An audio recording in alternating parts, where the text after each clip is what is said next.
할렐루야. 저는 13교구 강현금 목자 집사입니다. 부족한 제가 이 자리에 선다는 것이 두렵고 떨리지만 온전히 하나님께만 영광 되기를 원합니다. 많은 분들이 저를 전형적인 교회 오빠라고 알고 계십니다.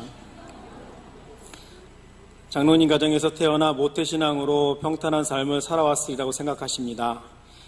그러나 전혀 정반대의 삶을 살다가 15년 전에 오병이교회에 나오게 되었습니다. 맨 처음 오병이교회에 나올 때 제 모습은 인생의 가장 밑바닥의 모습이었습니다. 매일 술로 하루하루를 지새웠고 자살할 생각도 할 정도로 괴로운 인생이었습니다. 어린 시절 아버지가 술로 매일매일 보내시고 행패를 부리시는 날에는 우리 모든 가족이 너무나도 괴로웠기 때문에 나는 그런 인생을 살지 않으리라 다짐했지만 어느덧 내가 그렇게 살고 있었습니다. 저는 어린 시절이 고통스러웠기 때문에 사실 기억 속에 다 지워버렸습니다. 지나간 과거가 너무나 마음이 아파서 옛날을 생각하기도 싫었습니다. 누군가 가끔 어린 시절을 물어보면 정말 기억이 없을 정도로 다 잊고 싶은 과거일 뿐이었습니다. 어머니는 매일 눈에 멍이 들러 계셨고 어떤 날은 우리가 가까운 친척집으로나 여관으로 아버지를 피해 숨어 있으면 어떻게 알아내셨는지 찾아오셔서 여관을 다 뒤집어 놓았습니다. 아버지는 사업도 해보셨지만 되는 일이 하나도 없었습니다. 마지막에 건축 사업을 하시며 모은 돈도 사기를 당해 다 날려버렸습니다. 그리고 집안 제사가 있을 때면 앞장서서 열심히 찾아다니시고 직접 제사도 주관하셨습니다. 저는 그렇게 불우한 학창시절을 보내고 청년이 되어 교회에 나가게 되었습니다.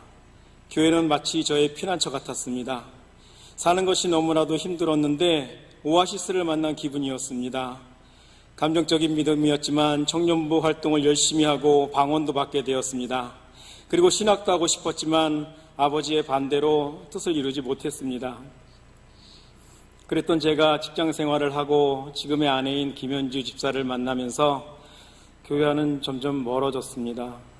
그리고 다니던 교회가 시흥으로 이사를 가면서 더욱더 신앙과는 멀어졌습니다.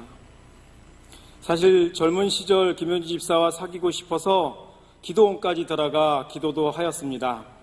당시에 김현주 집사가 인기가 많았기 때문에 이렇게 인기 많은 여자를 내가 감당할 수 있을까 생각하며 감당할 수 있는 힘을 달라고 열심히 기도하였습니다. 그런데 기도 응답으로 사귀게 된 김현주 집사와 저는 자연스럽게 세상 속으로 휩쓸려 갔습니다. 나름 신앙생활을 열심히 하고 신학까지 하고 싶었는데 내가 어느 순간에 믿음을 다 잃어버리고 말았습니다. 당시 누군가가 나를 잡아주었다라면 좋았을 텐데 내 주변에는 그런 사람이 단 한 명도 없었습니다. 가정에서 어느 누구 믿는 사람이 없었고 믿음의 친구도 없었습니다. 김현주와의 결혼 생활은 생각과 다르게 너무 매우 힘들었습니다. 우리 집도 어려운 형편이었고 아내 집도 그러하였기에 우리는 부모님 집에 들어가서 살기로 하였습니다. 당시 부모님은 사업이 망해서 늘 집에 계시는 상황이었는데 아내와 자주 부딪히게 되었습니다. 그리고 당시 제 월급이 70만 원, 80만 원 정도밖에 되지 않았기에 살림살이도 매우 버거웠습니다. 저는 매일 술을 먹기 시작했습니다. 사실 술을 좋아한다기보다 현실을 도피하고 싶었습니다. 가정에 일찍 들어와 봐야 불행한 가족들의 얼굴을 봐야 했기 때문입니다. 배운 것이 도둑질이라고 아내와 싸움할 때는 크게 싸우곤 하였습니다. 당시에 나만 욱하는 성질이 있는 것이 아니라 김현주 집사도 키는 작아도 욱하는 성질이 만만치 않았습니다. 그렇게 우리는 하루하루를 힘겹게 살다가 이혼하기로 하였습니다. 당시 아이가 초등학교 2학년이어서 방학을 하면 겨울에 이혼하기로 했습니다. 당시 저는 되는 일이 없었습니다. 서두에 아버지가 되는 일이 없었다고 했지만 사실 제가 되는 일이 없었습니다. 그렇게 가정은 풍지박살나기 직전이었습니다. 그런데 중원교회 한 집사님이 아내와 딸을 전도하여서 교회에 나가기 시작하였습니다. 그리고 아내는 나에게도 함께 나가자는 것이었습니다. 교회는 한 번 쉬면 정말 나가기 싫습니다. 그것도 몇 년을 안 나가고 있으니 교회 가는 것이 얼마나 싫었는지 모릅니다. 그럼에도 혹시 이 기회가 내 인생의 마지막 기회는 아닐까 하는 생각도 들었습니다. 그러니 한편으로는 정말 나가기 싫고 또 한편으로는 꼭 나가야 한다는 두 마음이 고통스럽게 싸웠습니다. 나는 한동안 아내에게 이 핑계 저 핑계를 대며 교회 나가기를 거부했습니다. 교회 이름이 그게 뭐야? 중원교회라고? 중국인 교회야? 처음 들어보는 교회인데 말도 안 되는 이유를 대가며 나가지 않았습니다. 그런데 아내가 자꾸 가자고 하니까 처음 주일 대예배를 나가게 되었습니다. 그런데 속이 울렁거리고 뒤집혀서 예배 도중에 뛰쳐나올 수밖에 없었습니다. 저는 도망치듯 집으로 갔는데 집에 계신 어머니는 창백해진 내 얼굴을 보시고는 많이 놀라셨습니다. 저는 곧바로 구토와 설사를 했고 너무 고통스러웠습니다. 당시에는 내가 왜 그런지 전혀 몰랐습니다. 술도 마시지 않았는데 왜 대낮에 속이 뒤집히는지 이해가 되지 않았습니다. 지금에 와서 생각해보니 사단이 그렇게 싫었나 봅니다. 내 속에 있는 사단이 교회에 가는 것을, 그것도 중원교회 가는 것을 보다 참지 못하고 속을 다 뒤집어 놓은 것 같습니다. 몇 주가 지나니 주일 예배가 편해졌고 담임 목사님 말씀도 귀에 들어오기 시작했습니다. 특별히 생활에 대해서 설교해 주시는 것이 너무나도 좋았습니다. 내가 어떻게 살아야 하는가에 대해서 답을 얻고 가는 것 같았습니다. 그리고 내가 왜 지금까지 힘들게 살아왔는지도 답을 얻을 수 있었습니다. 왜 우리 가정이 이렇게 힘들게 되었는지는 그전까지 몰랐습니다. 단지 세상 탓하고 남 탓하면서 살아왔습니다.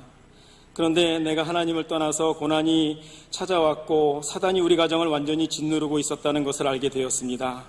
말씀을 통해서 내 인생이 뭐가 잘못되어도 한참 잘못되었음을 깨달았습니다. 그래서 저는 철야 예배에 나가기 시작했습니다. 철야 예배가 지금도 뜨겁지만 당시에도 뜨거웠습니다.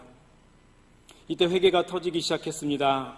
하나님을 떠나 산 것, 세상에서 술 취하고 방탕한 것, 남편으로서의 사명을 감당하지 못한 것을 한없이 회개하였습니다. 그리고 기도 중에 방언도 터져 나왔습니다. 물론 옛날에도 방언을 받았지만 옛날 방언과는 또 다른 방언이 터져 나왔습니다. 그때 저는 완전히 무너지고 깨지고 말았습니다. 그렇게 눈물 콧물 다 쏟으며 회개하고 나니 세상이 달라 보였습니다. 마음이 정말 시원했습니다. 환경은 그대로인데 마음은 너무 편해졌습니다. 그리고 나는 아무것도 아니었습니다. 나는 단지 벌레만도 못한 죄인에 불과했습니다. 하나님은 거룩한 분이셨고 그 높으신 분이 미천한 나를 기억하고 이렇게 불러주신 것입니다. 은혜를 받고 보니 열심히 신앙생활하게 되었습니다. 특별히 성경을 배울 때 너무 좋았습니다. 청년 시절에 성경을 읽어도 이해가 안 되고 흥미도 없었는데 은혜를 받고 보니 말씀이 비로소 깨달아지고 내 안으로 빨려 들어오는 것 같았습니다. 저는 그렇게 십자가의 길 시스템을 다 마치고 6개월 만에 목자로 세워지게 되었습니다. 할렐루야. 만약 그때 제가 우리 교회를 나오지 않았다면 지금의 내 모습은 없었을 것입니다. 살아있다면 지금도 인생의 밑바닥에서 살고 있었을 것입니다. 술 때문에 건강도 다 잃어버렸을 것입니다. 그리고 내 인생의 소중한 보물인 다현이와 동균이도 지금의 모습이 아니었을 것입니다. 그때 우리 부부가 헤어졌다면 자녀들은 믿음이 없는 친구들처럼 세상에 휩쓸리거나 사춘기 시절을 방황하였을지도 모릅니다. 그런데 아이들이 믿음으로 잘 자라주었고 아들 동균이는 선교의 비전을 갖고 신학을 공부하고 있으니 너무나도 감사한 일입니다. 저는 우리 교회에 나오면서 3가지 기도 제목이 있었습니다. 건강과 사업장과 장막이었습니다. 당시 건강이 많이 안 좋았습니다. 술로 살았으니 건강이 좋을 리가 없었습니다. 아내도 건강이 최악이었습니다. 마음의 병이 결국 육신의 병으로 갔고 아내는 큰 수술을 해야 했습니다. 그런데 신앙생활을 하면서부터 우리 가족 모두 병원에 갈 일이 없어졌습니다. 그리고 신앙생활한 지 2년 만에 작은 가게를 시작하게 되었습니다. 당시 사업자금이 최소 5천만 원이 필요하였는데 5천만 원 아니라 50만 원도 없었습니다. 그런데 갑자기 대출을 받을 수 있는 길이 열려서 사업을 시작할 수 있었습니다. 그리고 꿈에 그리던 분가도 하게 되었고 시간이 흘러 장막도 마련하게 되었습니다. 예전에는 저에게 상상도 못할 일입니다. 하나님의 은혜가 아니면 있을 수도 없는 일입니다. 지금까지 이렇게 살아온 것이 하나님의 은혜임을 고백합니다. 이제 전도 간증을 말씀드리겠습니다. 저는 세상 모든 사람들이 다 예수를 믿어도 아버지만큼은 믿지 않으리라고 생각했었습니다. 너무나도 완고하시고 술도 좋아하시고 집안 제사도 중요하게 여기셔서 아버지가 기독교인이 되리라고는 꿈에도 생각 못했습니다.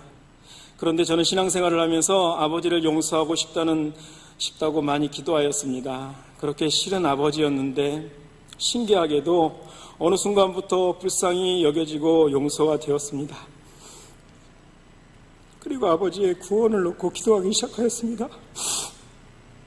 어머니는 벌써 전도가 되어 교회 나오시고 계시는데 아버지만 지옥에 가게 할 수 없었습니다. 그렇게 오랜 기도 끝에 아버지는 우리 교회를 나오시기 시작하였고 주일이면 꼭 주일 예배를 드렸습니다. 그리고 십자가의 길 양육도 잘 받으시고 세례까지 받았습니다. 그리고 올해 초 80세의 일기로 하나님께 부르심을 받으셨습니다. 천하보다 귀한 한 영혼이 구원받아 천국에 가시게 되었습니다. 아버지가 소천하시고 강씨 집안에서 유교장이 아닌 기독교장이 처음으로 치러졌습니다. 항상 목탁 소리만 들렸는데 찬송가가 울려 퍼진 기적이 일어났습니다. 친척들과 사촌 모두 저희들의 장례를 못마땅해 하시며 지켜보고 계셨는데 정말 많은 성도님들이 담임 목사님과 함께 오셔서 예배를 드려주셨고 친척들이 한마디 말도 못하게 상황을 만들어 주었습니다. 이 자리를 빌어서 다시 한번 목사님과 성도님들께 그리고 하나님께 감사드립니다. 이사 신방 때 담임 목사님께서 저희 가정에 창세기 35장 1절에서 8절 말씀을 주셨습니다.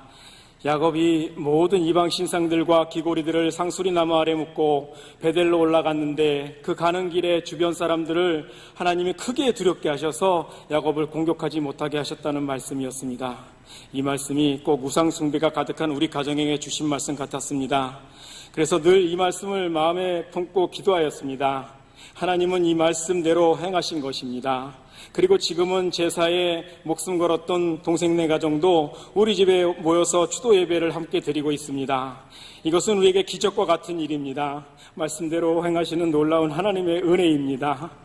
다음으로 지금 신앙생활을 잘하고 계시는 도재길 집사님을 전도한 사례입니다. 집사님은 같은 동네 슈퍼 아저씨였습니다. 슈퍼에 갈 때마다 보게 되었고 만날 때마다 교회에 나오시기를 권면하였습니다. 먼저 교회에 나오고 계신 아내분과 함께 기도하면서 계속 문을 두들겼습니다. 마침내 교회에 등록하게 되었고 지금은 열심히 집사님으로 헌신하고 계십니다. 이외에도 여러 친척분들과 중학교 친구가 우리 교회에 등록하게 되었는데 한 영혼도 잃어버리지 않고 모든 믿음의 사람들이 되기를 기도하고 있습니다. 이제 마지막으로 비전을 말씀드리겠습니다. 저는 우리 교회에 나오면서부터 모든 것이 조금씩 좋아지기 시작했습니다. 제가 우리 교회를 통하여 인생과 가정이 회복되어진 것처럼 저도 누군가에게 그러한 축복의 통로가 되고 싶습니다. 지나온 인생길을 뒤돌아보니 내가 방황할 때 누군가가 나를 붙들어주고 나를 위하여 간절히 기도해 주었더라면 이렇게 굴곡진 인생을 살지 않았을 텐데 하는 아쉬움이 큽니다. 이러한 아픔을 가지고 전도자의 사명, 목자의 사명을 잘 감당하고 싶습니다.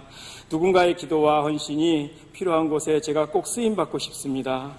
그래서 한 분 한 분의 남성분들이 믿음 위에 세워지고 가정이 회복되고 모든 자녀들이 복을 받는 일이 일어나기를 원합니다.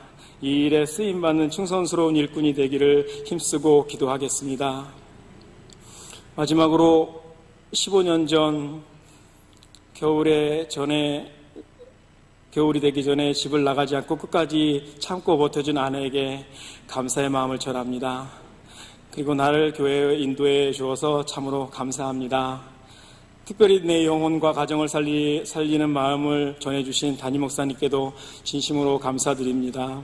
지금까지 살아온 것이 주님의 크신 은혜입니다. 모든 영광과 감사와 찬송을 하나님께만 올려드립니다. 감사합니다.